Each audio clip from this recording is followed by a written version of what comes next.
शादी को अभी 90 दिन भी पूरे नहीं हुए थे और एक रात सुसर ने मेरा दरवाज़ा खटखटाया। मैंने दरवाज़ा खोला तो जो हुआ वो आज भी मेरे जिस्म में दौड़ता है। मैं शहर की लड़की थी, पढ़ी लिखी, ख्वाब भरे दिल लिए गांव आई थी।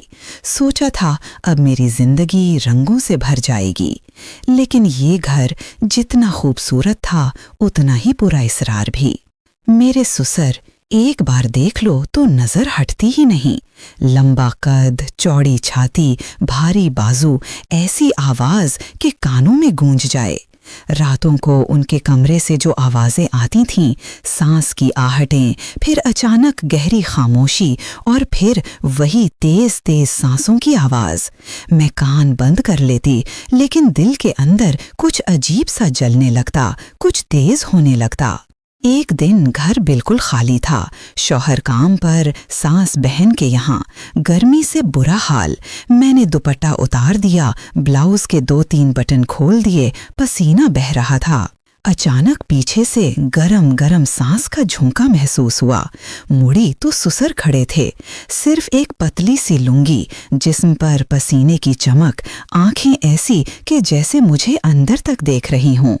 वो आहिस्ता आहिस्ता करीब आए, मेरी कमर के बिल्कुल पीछे खड़े हो गए। मेरी सांस रुक गई, हाथ कांपने लगे। उन्होंने मेरा हाथ पकड़ लिया, उंगलियां मेरी हथेली पर फिसलने लगीं। बस इतना कहा, बेटा गर्मी बहुत है ना? मैं कुछ बोल न सकी। वो मुस्कुराए और चले गए, लेकिन उनकी उंगलियों की गर्मी मेरे हाथ पर रात भर जलती रही। फिर एक रात शौहर शहर गए, सास भी रिश्तेदारों के पास। घर में सिर्फ मैं और वो। रात के 2 बज रहे थे। दरवाजे पर हल्की सी खटखट हुई। दिल जोर जोर से धड़क रहा था। मैं उठी, चादर लपेटकर दरवाज़ा खोला। सुसर खड़े थे, हाथ में पानी का गिलास। नींद नहीं आ रही होगी, गर्मी बहुत है, पी लो।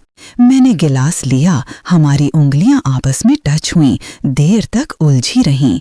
वो अंदर आ गए, दरवाज़ा आहिस्ता से बंद हो गया। कमरे में सिर्फ एक मध्यम सा बल्ब जल रहा था। वो मेरे बिल्कुल करीब बैठ गए। कोई बात नहीं कर रहा था, बस सांसों की आवाज़ तेज होती जा रही थी। अगले कई मिनट कोई लफ्ज नहीं बोला गया, बस 2 जिस्म एक दूसरे के करीब और करीब तर होते गए। गरम सांस, हाथों की हल्की सी लर्जिश, दिल की धड़कनें जो एक दूसरे को सुनाई दे रही थीं। चादर सरक गई, लुंगी ढीली हो गई। रात बहुत लंबी थी, लेकिन वक्त बहुत तेज गुजर गया। वो जो हुआ वो अल्फाज में बयान नहीं हो सकता। बस इतना कहूँ कि सुबह जब आंख खुली तो वो जा चुके थे, लेकिन मेरी चादर पर उनकी लुंगी पड़ी थी और एक हल्की सी खुशबू जो आज भी मेरे जिस्म से जाती नहीं। इस रात के बाद सब कुछ बदल गया। अब जब भी वो मुझे देखते हैं, आंखों में वही बात होती है, और जब मैं उन्हें देखती हूँ, मेरा जिस्म खुद ब खुद वही रात दोहराने लगता है। अब रातें पहले जैसी नहीं रहीं। अब हर रात एक नया राज लेकर आती है। कुछ राज घर की दीवारों में दफन हो जाते हैं, कुछ राज रातों के अंधेरे में जिंदा हो जाते हैं। आपका राज क्या है? कमेंट में ज़रूर बताएं। वीडियो ख़त्म करने से पहले ज़रूर कहें, अगर आपको ये कहानी पसंद आई तो लाइक, शेयर और सब्सक्राइब ज़रूर करें, क्योंकि अगली कहानी इससे भी ज़्यादा ख़तरनाक होने वाली है।